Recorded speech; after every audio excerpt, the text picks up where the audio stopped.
Pour la vidéaste sans emploi, P.A. Nunez, le choix était clair. C'est soit acheter de la nourriture et les produits de base, soit payer le loyer. Et j'ai décidé de payer ma nourriture, d'acheter ma nourriture et d'être en bonne santé, mentalement et physiquement. Cela signifiait que P.A. avait des arriérés sur l'appartement qu'elle partage à Los Angeles. Elle risque maintenant d'être expulsée.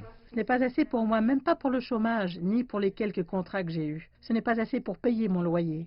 Aux États-Unis, la situation économique est désastreuse. Le produit intérieur brut des 3 derniers mois a baissé de près de 33 %, tandis que 1 430 000 personnes ont demandé des allocations de chômage la semaine dernière, la deuxième hausse consécutive, bien que les chiffres aient considérablement baissé depuis le début de la pandémie.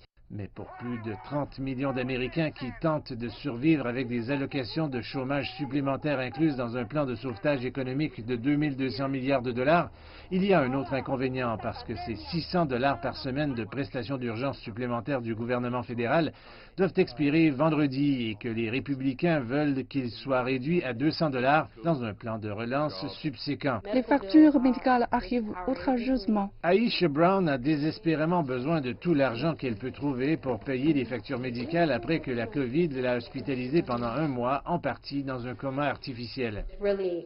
Comment allons-nous payer cela et d'où viendra l'argent? Les républicains ont dit que dans le cadre de leur nouveau plan de relance, ils offriraient un paiement unique de 1 200 $ et des prestations fédérales réduites à mesure que les États introduiraient un soutien pouvant atteindre 70 % des revenus perdus.